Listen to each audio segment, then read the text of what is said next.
네, 그렇습니다. 기업들을 중심으로 해서 일단은 미국 증시 같은 경우는 상승세를 기록을 했습니다. 유럽도 하루 쉬었지만 이 시리아 문제에 대해서 촉각을 곤두세우면서 일단은 상승 반전하면서 마무리하는 데 그쳤다고 보시면 되겠는데요. 다우지수 특히나 나스닥 지수 기술주들의 움직임에 대해서 주목하면서 오늘은 보도록 하겠습니다. 여타 상품주들의 움직임은 일단은 좀 진정 국면에 들어서는 움직임을 보여주고 있고요. 달러화가 약세 기조인 것 일단은 좀 눈에 띄는데요. 다만 엔화에 대해서는 그렇지 않습니다. 엔화가 4흘째 99엔대에서의 움직임을 보이고 있는 상태인데요. 지난 7월 이후에는 사실 100엔대에서의 움직임이 전무했습니다. 오늘 100엔 돌파 여부에 대해서도 조금 시장을 주목하면서 바라보도록 하겠습니다. 코스피 시장이 1944선입니다. 오늘 1940선을 돌파를 해주면서 201선을 훌쩍 뛰어넘으면서 출발을 했습니다. 주요 이격선들을 뒤로 하고 일단은 상승 출발하는 움직임을 보여주고 있는데 이격을 얼마나 빨리 좁힐지 그리고 이격선들이 지수를 얼마나 빨리 따라와 줄지 여부에 대해서도 주목하면서 시장을 바라보시는 것이 좋겠습니다. 코스닥 지수도 오늘은 상승부에 일단은 합류하는 움직임이죠. 529선에서의 움직임이 이어지고 있습니다. SK 하이닉스부터 보시겠습니다. 일단은 중국에서의 공장 화재 소식이 전 세계 증시에도 영향을 주었습니다. 오늘 개장하자마자 개파락세로 출발을 하면서 4%에서 3%대 하락률을 기록하고 있습니다.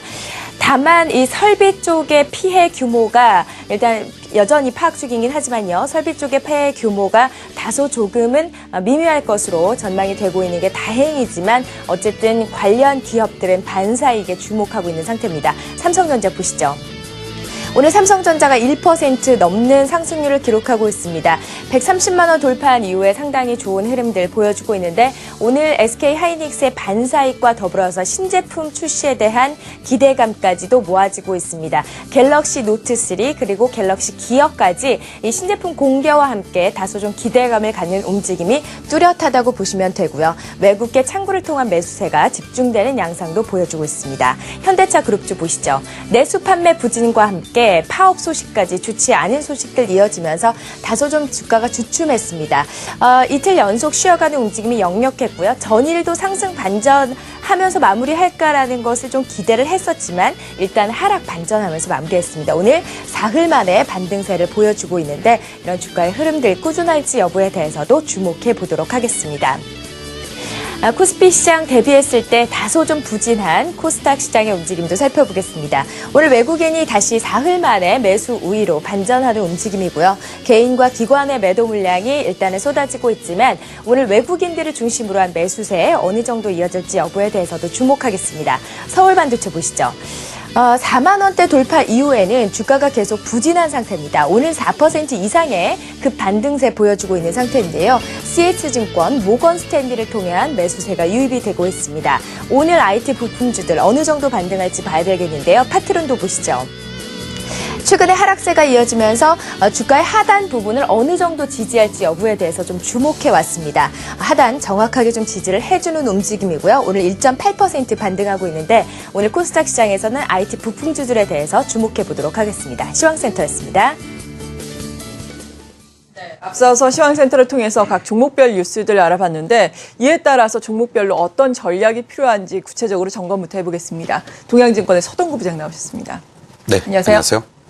네, 먼저 SK 하이닉스의 중국 공장 화재 소식. 일단 회사 측에서는 직접적인 생산 라인, 그러니까 클린룸에까지 영향을 미치지는 않았다. 공장 재개가 조만간 이루어질 것이다라고 밝히고 있는 상황인데 그래도 하이닉스의 주가 3%대로 하락을 하고 있거든요. 어느 정도에서 지지선이 먼저 마련될 것으로 기대를 하세요? 잠시 후에 이제 한번 그림을 통해서 말씀드리겠습니다만 네. 하단부는 26,000원이 상당히 견고하게 지금 형성돼 있다. 이렇게 말씀드릴 수가 있습니다. 그리고 현재 시점에서 우리가 이제 주목해야 될 세 가지 포인트가 있죠. 회사 측에서도 이제 계속 비상대책 회의를 하면서 뭐 IR라든가 또는 언론 보도를 통해서 이제 얘기를 하겠는데 라인 내 웨이퍼 피해 규모가 어느 정도 될 것이냐 이런 쪽에 좀 우리가 포커스를 맞춰야 될 필요가 있겠고요. 그리고 이제 보험 계약 상황이 지금 구체적으로 어떻게 돼서 보상을 어느 정도 수준까지 받을 수 있겠느냐 이런 부분들 그리고 가장 중요한 것은 역시 라인 재가동 시기가 언제가 될 것이냐 이러한 세 가지 포인트를 우리가 계속 뉴스를 통해서 추적하는 것이 좋지 않겠나 이렇게 말씀을 좀 드리겠습니다. 일단 대부분 뭐 피해는 보험을 통해서 보상이 가능하다 이런 얘기들이 나오고 있고요. 이러한 부분들을 감안했을 때 결국은 보험에 대한 그러한 그 부분들 그리고 아까 말씀드린 것처럼 라인의 재가동 시기 이런 부분들을 우리가 계속 주목해 볼 필요가 있다라고 다시 한번 강조를 좀 드리겠습니다. 현재 시점에서 아까 말씀드렸던 차트의 모습을 우리가 주봉으로 한번 좀 보시도록 하겠는데요. 상당히 그 안정적인 주가의 움직임들이 중기적으로 잘 형성이 됐다가 지난번에 이제 장대 음봉으로 하나의 추세가 이제 이탈이 됐습니다. 그 이후에 주가의 움직임들을 보면요. 26,000원을 중심으로 한 하방 경직성을 보여주면서 현재 시점에서는 29,000원 라인이 저항으로 작용이 되는 이런 박스권의 움직임이 나타났다라고 보시면 되겠습니다. 이러한 차원으로 본다라면은 지금 현재 이러한 돌발 악재로 인해서 주가가 하락한다라고 했을 때 여기서 무리하게 뭐 추격 매도를 하시기보다는 오히려 단기적으로 27,000원 이하 자리가 만약에 오늘 또 내일 걸쳐서 나타난다라면은 매수할 수 있는 타이밍이 하이닉스가 오히려 있지 않겠느냐 이렇게 말씀을 좀 드릴 수 있겠고 반사 이익에 대한 기대감이 컸던 아무래도 뭐 단기적으로 공급에 대한 우려감이라든가 공급 부족 현상 이러한 요인들이 작용되면서 스팟 가격들도 반등하는 이러한 모습들을 보여주는데 삼성전자 같은 경우도 뭐 단순히 이거 하나로 인해서 수혜를 볼 것이다 이런 측면으로 접근하는 건 좀 자제하는 것이 좋지 않을까 이렇게 말씀드리겠습니다. 네, 반사 이익에 대해서 우리가 너무 기대감을 가질 필요는 없다라는 말씀이시네요. 그리고 앞서서 포드 자동차의 실적 호전 소식 전해드렸는데 현대 기아차 같은 경우에도 8월 판매량이 미국에서 사실 상당히 많지 않았습니까? 그렇습니다. 역대 최대 수준까지 기록을 했는데 하지만 시장 점유율 같은 경우에는 다른 업체들이 워낙에 선전을 해서 그런지 좀 하락을 했거든요. 현대 기아차는 어떻게 봐야 될까요? 이런 관점으로 좀 보시면 좋을 것 같습니다. 우리가 현대 기아차의 점유율이 좀 떨어지고 있다라는 그러한 부분들이 뭐 포인트도 되겠습니다만은 전체 자동차 판매량이 상당히 증가를 해주고 있다라는 거죠. 2007년도 이후로 최대의 어떤 성장세를 지금 보여주고 있다.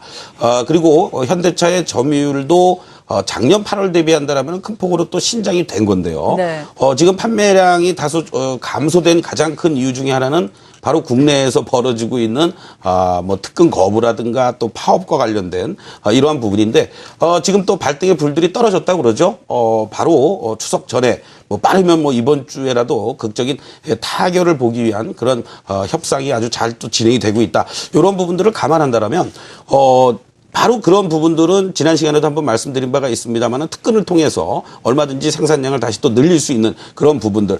그렇다면 하반기에 자동차 산업 자체 또는 자동차 판매량이 계속 증가되는 이러한 모습이라면은 수혜가 계속해서 예상이 될 가능성이 높고 바로 그러한 측면에서 자동차 완성차인 현대 기아차뿐만이 아니라 자동차 부품 관련주들도 상당히 의미 있는 그런 성장을 하지 않겠느냐 이렇게 말씀드릴 수 있습니다. 그 대표적인 것이 이제 또 중국 쪽에서의 어떤 진출을 같이 하는 이러한 부분들을 우리가 주목해 볼 필요가 있겠는데 결국 중국의 사업 비중이 높은 부품주들에 대한 관심을 계속해서 갖는 것이 좋지 않겠느냐 이런 차원에서 본다라면은 대표적으로 현대위아라든가 만도, 한일리와 평화전공 그리고 또 일지테크라든가 상신 브레이크 같은 경우에도 신규로 또 진출하려는 이러한 모습들을 보여주고 있다라는 거죠. 현재 시점에서 보시면은요. 현대위아 어제도 한번 말씀을 드린 바가 있었는데 현대위아의 주봉의 모습을 한번 다시 보시도록 하겠습니다.